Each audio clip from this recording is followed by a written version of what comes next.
لہذا قبر والے زندہ ہوتے ہیں، سادہ بات، قبر والے زندہ ہوتے ہیں، خواہ وہ کافر ہے خواہ وہ مومن ہے،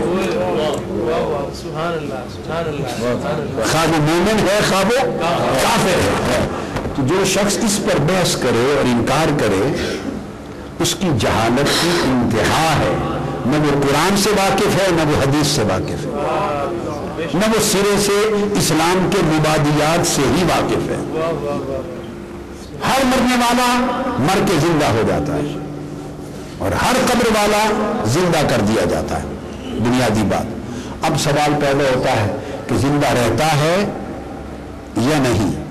تو جیسے پہلے آ رہا تھا کنتم امواتا فاحیاکم، پھر فرمایا ثم یمیتکم، مارے گا پھر زندہ کر دے گا۔ اب اگر تو یحییکم کے بعد پھر کوئی ثم یمیتکم قرآن میں ہے تو پھر اس کے بعد موت ہے، اور اگر یحییکم پر جا کر سلسلہ موت و حیات ختم ہو گیا تو پھر حیات ہی حیات ہے۔ ثم یمیتکم ثم یحییکم، اس کے بعد کوئی ثم یمیتکم اس کے بعد نہیں ہے۔ موتیں بھی دو ہیں، کیا زندگیاں بھی دو ہیں۔ اگر زندگی پہلے شروع ہوتی موت بعد میں آتی تو پھر دوام موت کو ہوتا۔ آپ سمجھ گئے؟ ترتیب ہے نا جی، ترتیب ہے۔ اب موت پہلے تھی، حیات بعد میں آئی تو حیات ناسخ ہو گئی، اس کے بعد پھر موت آئی، اس کے بعد پھر حیات آئی، تو دوسری موت کی بھی ناسخ دوسری حیات ہو گئی۔ تو موت دونوں جگہ منسوخ ٹھہری اور حیات دونوں جگہ ناسخ ٹھہری، اور آخری نسخ نسخ الموت بالحیات، نسخ الموت بالحیات، اس موت کا نسخ حیات سے جو آخری نسخ ہے وہ دائمی ہو گیا، کیونکہ اس کے بعد پھر یمیتکم، یہ بات یاد رہے گی عمر بھر، پھر یمیتکم نہیں ہے تو پھر کیا ہے؟ فرمایا ثم یحییکم، زندہ رہو گے باری تعالیٰ، اس کے بعد فرمایا ثم الیہ ترجعون، بس زندہ ہو گئے پھر موت ہے ہی نہیں، اس کے بعد تم اللہ کی طرف اٹھائے جاؤ گے، پھر قیامت میں پہنچائے جاؤ گے، پھر حساب و کتاب ہوگا، پھر دوزخ و جنت میں داخل کر دیے جاؤ گے۔ اس کے بعد آخر تک کہیں موت کا ذکر نہیں، موت ختم ہو گئی، پھر سارے تذکرے حیات کے ہیں۔ اور اینڈ پر کیا ہوگا؟ جب قیامت ختم ہو جائے گی اور دوزخ و جنت کے فیصلے ہو جائیں گے اور جنتی جنت میں، دوزخ دوزخ میں چلے جائیں گے، حدیث صحیح ہے۔ تو پھر بالآخر کیا ہوگا؟ میں نے لفظ بولا تھا کہ موت فانی، ابھی تک میں نے ثابت کیا کہ موت منسوخ ہے اور حیات ناسخ ہے۔ میں نے ایک لفظ بولا تھا کہ حیات باقی ہے اور موت، اب اس پر آتے ہیں۔ حدیث پاک ہے متفق علیہ، بخاری اور مسلم کی حدیث، کوئی اختلاف کی گنجائش نہیں ہے۔ تو جب جنتی جنت میں، دوزخی دوزخ میں جا چکے تو اینڈ پر اللہ پاک فرمائے گا جنتیوں تم بھی ذرا جنت کی دیوار پہ آ جاؤ، ایک منظر تمہیں دکھانا ہے، اور دوسریوں تم بھی ذرا جھانک کے دیکھ لو، ایک منظر دیکھ لو۔ ہر طرف سے ہجوم ہو جائیں گے دیکھنے کے لیے کہ کیا منظر ہونے والا ہے۔ اللہ پاک فرمائے گا اس موت کو پکڑ کے لے آؤ۔ موت ایک جانور کی مانند پکڑ کے لائی جائے گی، فرشتوں کو ملے گا اس موت کو ذبح کر کے ہمیشہ کے لیے ختم کر دو۔ موت کی موت ہو جائے گی، موت کی، اور حیات حیات رہے گی،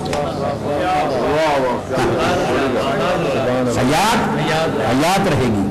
لہذا جن کا عقیدہ حیات کا ہے وہ باقی ہے، اور جس کا عقیدہ موت کا ہے، موت بھی فانی ہے وہ بھی فانی ہے۔ آپ سمجھ گئے بات سے؟ ایک نص میں نے قرآن سے دی اور ایک حدیث کی متفق علیہ۔ تو پھر موت ذبح کر دی جائے گی، ختم۔ تو موت کا حشر یہ ہے، اور حیات، اور اللہ پاک اس کے بعد آگے فرمائیں گے فرشتے جب موت کو ذبح کریں گے تو اللہ پاک فرمائیں گے دونوں کو، جنتیوں دوسریوں کو، موت مر چکی، جاؤ جہاں جہاں ہو، یہ دائمی حیات ہے، اب تم پر کوئی موت نہیں ہوگی۔ تو ایسے شور مچا رکھا ہے لوگوں نے فلاں موت. یہ جو جس کو وفات ہے، موت کو وفات کہتے ہیں. موت کو اس کے مختلف نام ہیں، 3 نام ہیں. کیا؟ موت کے وفات، توفا کا لفظ آتا ہے. یہ توفا ملک الموت الذی وکل بکم، یہ جو ملک الموت ہے یہ توفا یا وفات یا اس کے لیے وصال یا انتقال، تینوں میں موت نہیں ہے. وفات ہے پورا کرنا، وفات ہے پورا کرنا. وصال ہے یار کا یار سے ملا دینا، وصال ہے ملاقات کرنا. انتقال ہے یہاں سے سفر کر کے ادھر چلے جانا. موت کے تینوں عنوانات میں موت نہیں ہے. موت ایک حال ہے جو درمیان میں حیات کے طویل سفر کے بہت سے احوال میں ایک حال کے طور پہ وارد ہوتا ہے، اور حال کبھی مستقل نہیں ہوتا، مستقل مقام ہوتا ہے. حیات ایک مقام ہے، موت ایک حال ہے. موت آتی ہے چلی جاتی ہے. اس لیے بجائے اس کے کہ آپ ہم جھگڑا کریں اور موت کی نوعیت متعین کریں، اب تک جتنا میں نے بیان کیا اس پر ایک قرآن کی نص سے اب ایک دلیل لاتا ہوں اس پوری بات پر کنکلوڈ کرنے کے لیے. آخری میں نے موت کو بالکل ایک عارضی سی چیز بنا کے بتا دیا نا. اب قرآن سے پوچھتے ہیں کہ وہ کیا کہتا ہے، موت کی حقیقت کیا ہے. اب اس لیے قرآن نے جہاں ذکر کیا موت کا ذکر پہلے، حیات کا بعد، چونکہ حیات موت کو منسوخ کرنے والی. سورہ ملک کو پڑھ لیجیے، فرمایا الذی خلق الموت والحیات لیبلوکم ایکم احسن عملا. اس نے موت کو پیدا کیا اور حیات کو. تو جو چیز پہلے ہے وہ منسوخ ہوتی ہے، جو بعد میں ہے وہ ناسخ ہوتی ہے. اس ناسخ و منسوخ کو اس آیت کریمہ نے 4 مرحلوں کے ذکر میں مکمل کر دیا. باری تعالیٰ موت کی حقیقت ہی اب سمجھا دیں. کچھ سمجھ گئے، جو کچھ باقی رہ گیا وہ کھول دیں کہ ہے کیا. اس نے فرمایا سنو، موت کی حقیقت یہ ہے کہ یہ صرف ایک ذائقہ ہے. موت فقط ایک ذائقہ ہے. جتنی دیر کھانے کے بعد تمہارے منہ میں ذائقہ رہتا ہے اتنی دیر انسان کی زندگی میں موت ہے. ذائقہ کہنے کا مطلب یہ ہے، ورنہ ذائقہ کا لفظ کہا ہی کیوں، کہا ہی کیوں. کل نفس ذائقۃ الموت. اللہ پاک کے سے کلام یہی تو صادر نہیں ہو جاتا بے معنی اور بے محل اور بے مقصد. ایسے ہی عربی ادب کے طور پہ لفظ ذائقہ استعمال کر دیا نہیں. فرمایا کل نفس ذائقۃ الموت. ہر شخص نے موت کا ذائقہ چکھنا ہے. اور ذائقہ زبان پہ جب آپ کھاتے ہیں کھانا کتنی دیر رہتا ہے؟ چند سیکنڈ، چند منٹ رہتا ہے ذائقہ بس. اور کلی کر دیں، برش کر دیں تو وہ بھی چلا جاتا ہے، وہ بھی چلا جاتا ہے.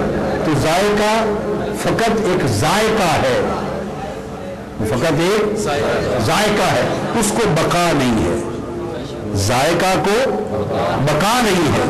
جس طرح ذائقہ کو بقا نہیں، اس طرح موت کو بقا نہیں. اس طرح موت کو بقا نہیں. ہر جان موت کا ذائقہ چکھتی، تو اس کو بقا نہیں ہے. ذائقہ آتا ہے چلا جاتا ہے. تو موت آتی ہے چلی جاتی ہے. حیات اس سے پہلے بھی تھی اور حیات اس کے بعد بھی ہے. تو حیات قبر سے پہلے بھی تھی، حیات قبر میں بھی ہے، حیات قبر کے بعد بھی ہے. یہ تو ایک بات ہو گئی.